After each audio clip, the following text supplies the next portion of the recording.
and Learning Division of PLD.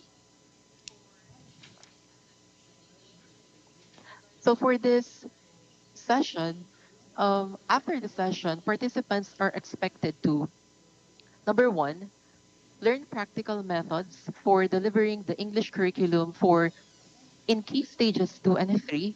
At the same time, they are expected to understand some strategies to assess and support learners' progress in English. For the outline of my presentation, I'll be talking first I'll be talking first about key stage 2, and then it will be followed by key stage 3. So first, I'll be talking about the teaching pedagogy for that specific key stage, and then I'll also be talking about the assessment strategies. And then I'll be giving a key takeaway after the presentation. So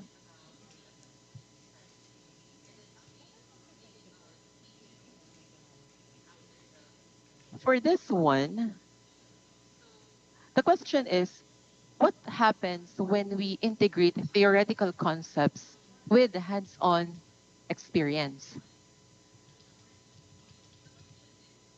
Primarily, the effect will be, or the result will be, we will be able, or teachers will be able to achieve effective teaching and learning. So in this presentation, I hope to present some practical application of the pedagogies for key stage 2 and 3. So for the next slide, since Sir Jerome is already done talking about the key stage, which focuses on literacy, I'll be talking about the key stage 2, which primarily focus on language.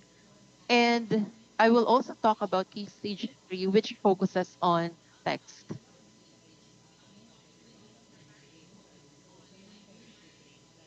So for key stage 2, so here, the pedagogy for key stage 2 is communicative language teaching, or CLT, wherein in my presentation, I'll be following the concepts presented by Richards in 2006, where he emphasized that in communicative language teaching, um, activities to be provided by learners should be applied or should be used in real life communication.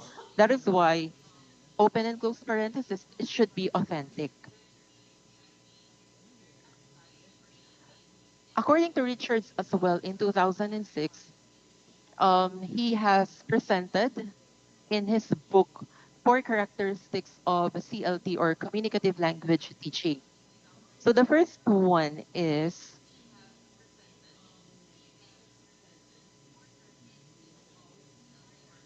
people learn a language best when using it to do things rather than through studying how language works and practicing rules.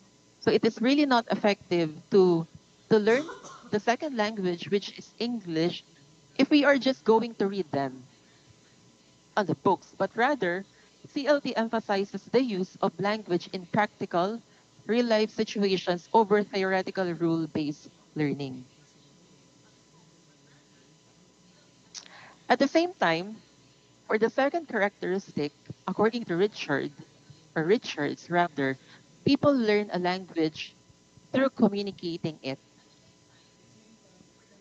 So students, the central to CLT, or communicative language teaching, is the idea that language is best learned through communication.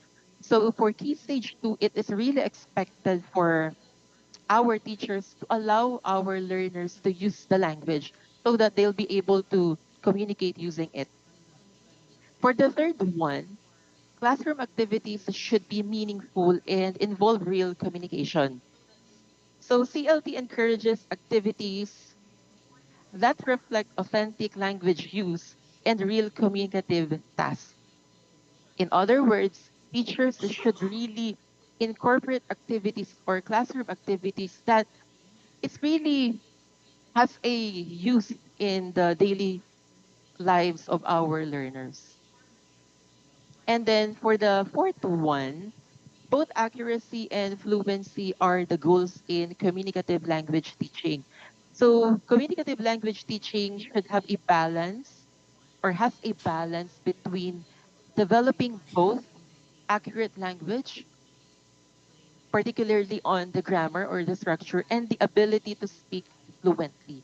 So for this one, we should not only focus on the grammar itself, but rather it should be balanced. It should be balanced on accuracy and fluency.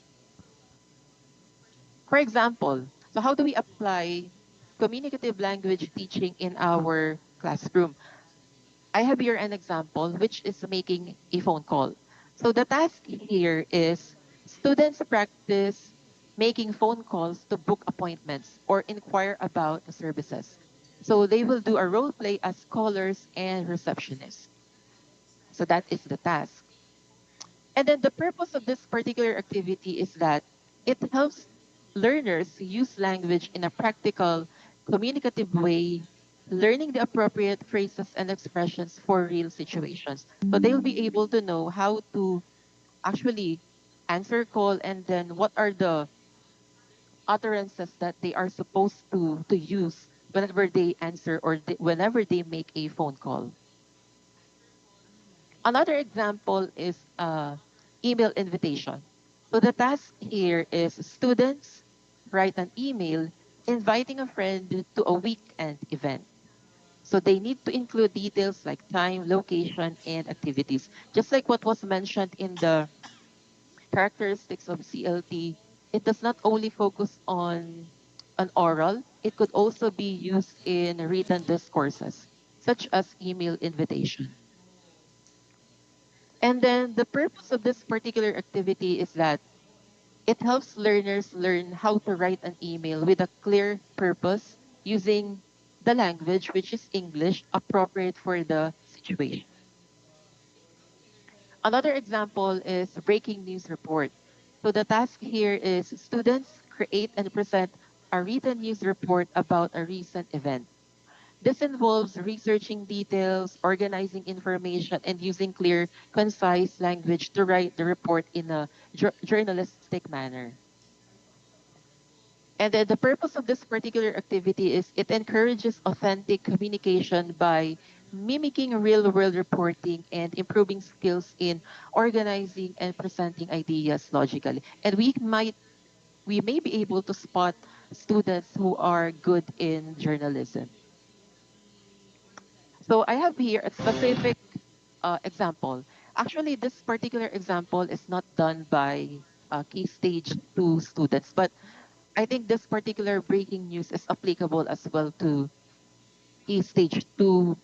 It's just teachers need to um, guide our learners as to how they will be doing this breaking news report. So let's take a look at the video.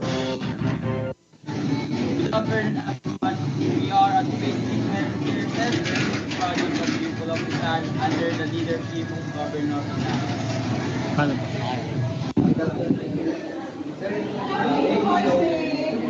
Yes, my name is Christopher Flores del Duarte. Gusto ko parang worker ako sa emergency response. Yes, okay. Why did you choose to work in the health? Ito yung choice ko. Ako sa mga pamilya. Lalo na sa mga mahihirap, ako sa isa. Ako na sa partner. So I have here another example.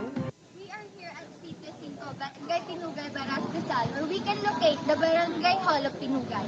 And over there, we can see the I Love Bangal ng Baras that represents how they love Baras. And Sampak, Barasenya uses word bang than super over something that they want to say. Para sa akin, dun sa mga ano natin na katulad ng tulad yung mga So in the sample videos, the students were able to do news reporting on some of the most recent local news in my own context. So let's keep in mind that Grammar is still considered important in communicative language teaching, but I will emphasize on this, it is integrated into communicative activities rather than teaching grammar in isolation or explicit teaching. So we really have to integrate the teaching of grammar in a communicative manner. At the same time, instead of doing a lot of corrections with the students, errors are seen as part of the learning process, but not necessarily unimportant. So there are different ways as to how we can correct the structure of the utterances, be it in written or in spoken discourses of our learners. It's just let's not bombard them with a lot of errors. So we teachers or the teachers may actually utilize different error correction methods or strategies. And then lastly, communicative language teaching is not limited to speaking. It also involves listening, reading, and writing in communicative contexts. Because there is a conception, I think, that when we talk of communicative language teaching, it's only for speaking. But no, other macro skills may also be touched or be improved in whenever we use communicative language teaching. Okay, so let's now go to key stage 3. For this particular key stage, the focus now is on text. So here, the pedagogy for key stage 3 is on it's genre-based approach. So I opted to use the concepts of Highland in 2003 in my discussion for this one. So Highland emphasized that in genre-based approach, our learners should be exposed to different authentic texts of different genres so that they'll be able to understand how are these genres are written. And then, according to Tardy in 2019, the basic principle of genre-based language teaching is that awareness of the forms, purposes, and the social context of text will aid in writing development, which means the central belief here is that we don't just write, we write something to achieve some purpose. And it is a way of getting something done.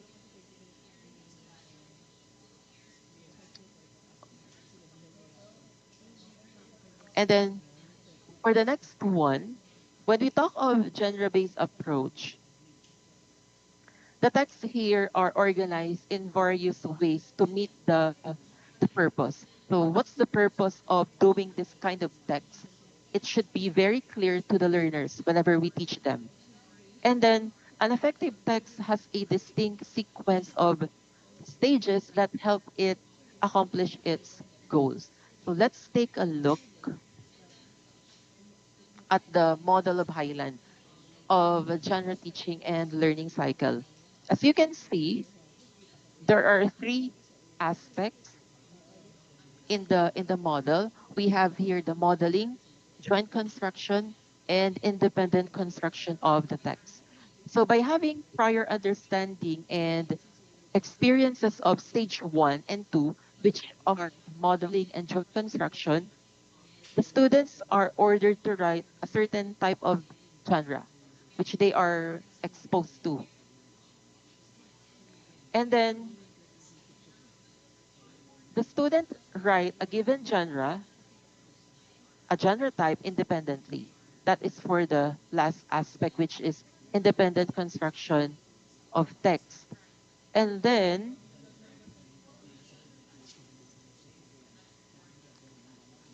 the teacher must be sure that the students really understand the features of a certain genre, such as the communicative purpose, structure element of the text, grammatical patterns, usage, relevant vocabulary usage, and the textual vocabulary, textual devices as well.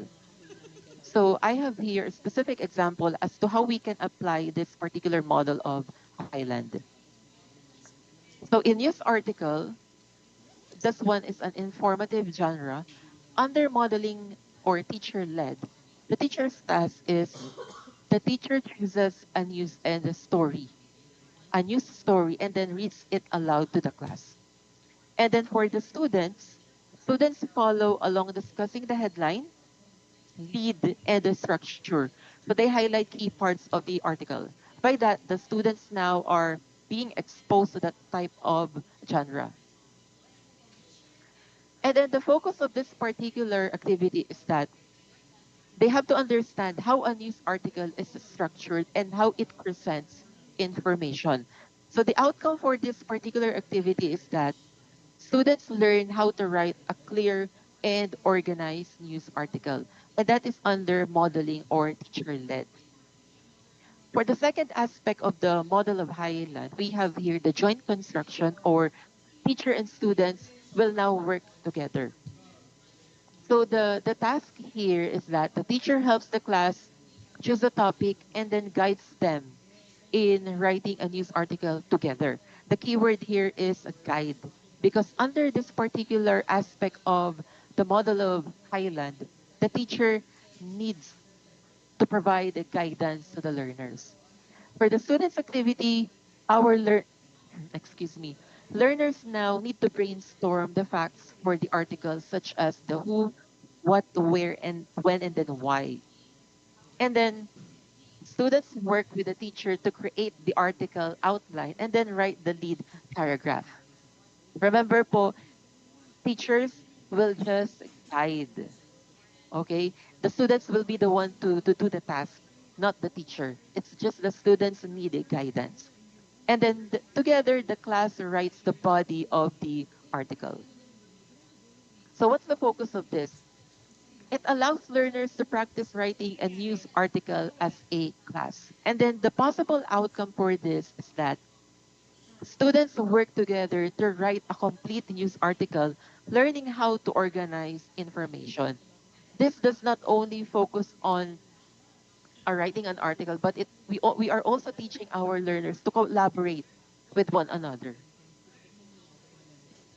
And then for the last aspect of the model of Highland, which is the independent construction, particularly student-led, the task now of the teacher here is the teacher asks students to write their own news articles based on a different event. And then the activity of the students now, they will now do research about the topic, write their article, and organize it with a headline, lead, body, and conclusion. And then they revise their work for clarity and accuracy. And then the focus here is that our learner or the learners will be able to write a news article independently. And then the outcome is learners apply what they've learned to write their own clear, well organized news article. So I have here a sample. This article was particularly written by my former students when I was still teaching. As you can see, if we will be guiding our learners to write this kind of a text, and if we were able to polish the article later on, we can actually send that to for a possible publication. I know that the concept of a publication in Key Stage 2 is that they may opt to post it online, and we consider that as publication as well. But we can also consider polishing the paper for the article written by the students, and then later on send it to the division office if they have their division newspaper, or district newspaper, or regional newspaper as well. In this case, this was sent to the regional office in Calabarzon, which is the tinig ng Calabarzon. So here's the body of the text. And then here's another sample. These are all written by the learners. Again, this is the body. And then another one, which was sent in the division office.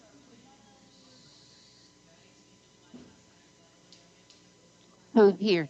If we will be able to teach them, guide them as to how we are expected them to guide in doing a certain genre of a text, we'll be able to come up with a well-written text by our learners.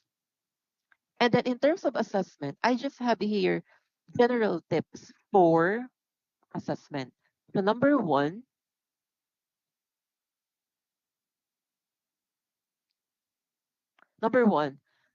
use rubrics for consistency and transparency. So a rubric sets clear grading criteria for content, structure, and language use, ensuring fairness and transparency.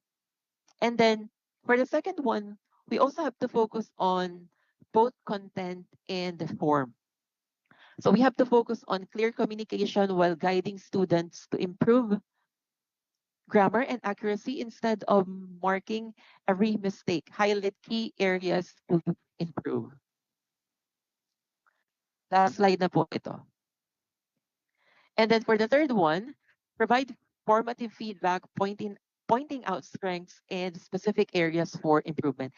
And lastly, let us encourage our learners to do self-assessment or peer assessment to involve students in the learning process. So that's the end of my presentation. I would like to end this by saying our small actions, when multiplied by many, have the power to create lasting change. And we are all doing this para sa bayan and para sa bata. So thank you for listening.